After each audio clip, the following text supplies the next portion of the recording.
नमस्कार, स्वागत है आप सभी का हमारे इस विशेष कार्यक्रम में। दर्शकों, चुनाव लोकतंत्र का महापर्व माना जाता है।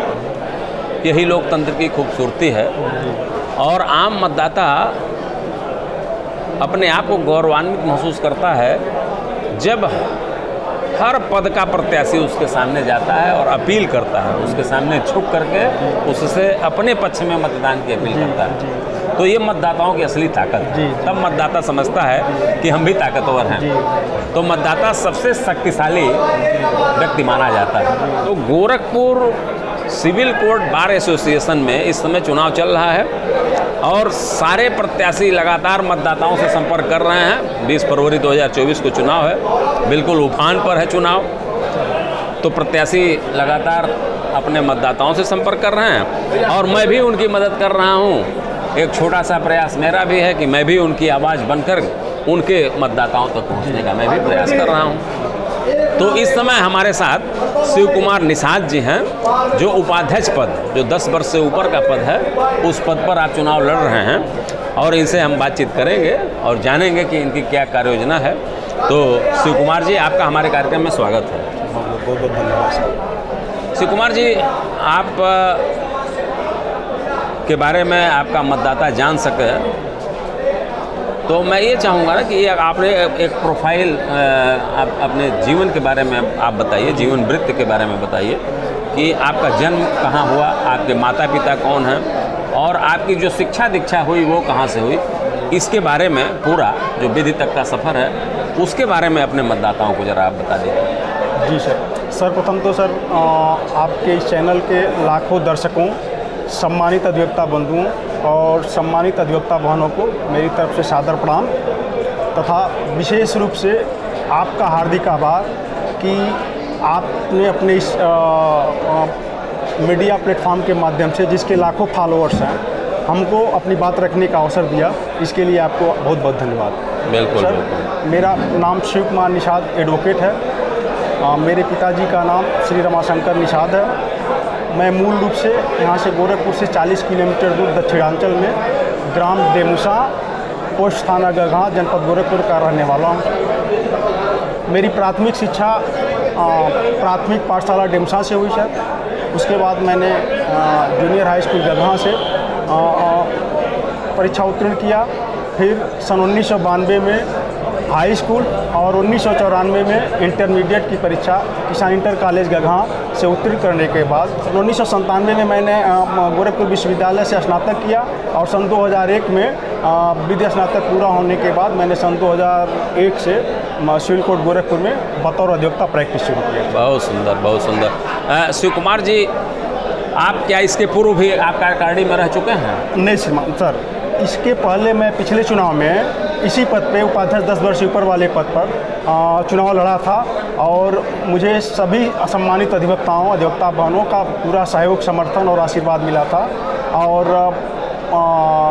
बहुत ही सम्मानजनक हमको वोट मिला था। बहुत ही कम वोट के अंतर से हम चुनाव हार गए थे सर। सुकुमार जी, आपके अंदर कुछ इच्छा रही होगी कि हम अधिवक्ताओं के लिए कुछ करें। जी। इसी इच्छा को लेकर के आप अधिवक्ताओं का प्रतिनिधित्व करने के अपने मन में जो है सोचे होंगे। तो क्या थी आपकी, क्या है आपकी कार्य योजना? कौन सी इच्छा है आपकी अधिवक्ताओं के हितों के लिए कार्य करने की? में तो मेरी पहली प्राथमिकता ये है सर कि मैं चुनाव जीतता हूं तो सबसे पहली मेरी प्राथमिकता होगी कि मैं अपने अधिवक्ता साथियों के लिए बैठने के लिए समुचित व्यवस्था कराऊंगा सर। बहुत सुंदर। और दूसरी प्राथमिकता मेरी ये है सर कि मैं हर महीने अपने वरिष्ठ और संबंधित विषय के विशेषज्ञ अधिवक्ताओं के मार्गदर्शन में विधिक विषयों पर परिचर्चा और सेमिनार आयोजित कराऊंगा ताकि हमारे युवा अधिवक्ताओं का ज्ञान वर्धन हो सके और वो एक सफल अधिवक्ता बन सके। बहुत सुंदर, बहुत सुंदर। मेरी तीसरी प्राथमिकता यह है सर कि यहाँ पर सबसे बड़ी समस्या, जब अधिवक्ता यहाँ रजिस्ट्रेशन कराता है तो घर वाले भी मान लेते हैं कभी एक कमाना शुरू कर दिए। तो सर मैं जीत कर गया तो मैं कम से कम 5 साल तक के अधिवक्ता, जो नए अधिवक्ता हमारे भाई हैं, उनके लिए सदस्यता शुल्क जो वकालतनामा निधि से पैसा आता है, उस निधि से पैसा जमा कराने की व्यवस्था कराऊंगा सर। और हमारी अधिवक्ता बहनों के लिए अलग से कोई शौचालय की व्यवस्था नहीं है, उसके लिए भी मैं व्यवस्था कराने का प्रयास करूँगा सर। और हमारे बहुत सारे अधिवक्ता वरिष्ठ अधिवक्ता ऐसे हैं जो स्वास्थ्य कारणों से या उम्र के कारणों से रेगुलर प्रैक्टिस करने में, ऐसे कचहरी आने में असमर्थ होते हैं सर। तो उनके लिए मैं एक सम्मानजनक पेंशन की व्यवस्था कराऊंगा सर। बहुत सुंदर, बहुत और सुंदर। हमारे जो नए अधिवक्ता साथी आ रहे हैं उनके लिए कम से कम 2000 रुपये पर माह स्टाइपेंड की व्यवस्था कराऊंगा सर। बहुत सुंदर, बहुत अच्छी योजना है आपकी। प्राथमिकता भी आपने जो है गिना दिया। जी जी आपकी कार्य योजना भी जो है सामने आ गई। जी शिव कुमार जी, जो अधिवक्ताओं के कल्याण के लिए वकालतनामे से जो राशि एकत्रित की जाती है, जी जी जी तो क्या आपका मानना है कि उस राशि का समुचित उपयोग हो रहा है? जी। क्या कहेंगे आप? बिल्कुल सर, जो वकालतनामा से जो पैसा आ रहा है उसका और इससे बेहतर जो उपयोग हो रहा है, इससे बेहतर उपयोग किया जा सकता है। और उसके लिए हम लोगों के बहुत सारे प्लान हैं और हम कार्यकारिणी में चुन के गए तो उस वकालतनामा से मिलने वाले पैसे का 100% पैसा अधिवक्ता हित में खर्च होगा, अधिवक्ताओं की कल्याणकारी योजनाओं में खर्च होगा। कहीं से अनावश्यक पैसा खर्च नहीं होने पाएगा, उसकी लूटपाट नहीं होनी पाएगी। बहुत सुंदर, बहुत सुंदर, बहुत अच्छी आपकी कार्य योजना और आपका सोच बहुत बेहतर तरीके से जो है आप प्रस्तुत कर रहे हैं। एक चीज़ और आप बताइए जो है शिव कुमार जी, जैसे अधिवक्ताओं के मान सम्मान की जो सुरक्षा है, जी जी जी ये एक बहुत बड़ी चुनौती जी है। जी जी जी अक्सर देखने में आता है कि अधिवक्ताओं के साथ मारपीट होती है जी जी और पुलिसिया उत्पीड़न का शिकार अधिवक्ता जी हो जी जाता है, जी जी क्योंकि ये पुलिस मान लेती है कि अधिवक्ता ही गलत है। जी जी जी तो इसको लेकर के क्या आपकी कार्य योजना है, क्या कहेंगे आप? सर देखिए, एक इधर नया ट्रेंड चला है कि कोई भी मामला अगर होता है, अगर वो अधिवक्ता परिवार से जुड़ा हुआ मामला अगर हो और अधिवक्ता से जुड़ा मामला हो तो पुलिस तुरंत अधिवक्ता के खिलाफ रिवेंज की भावना से तुरंत एफआईआर करती है। अधिवक्ता की गलती हो चाहे ना हो।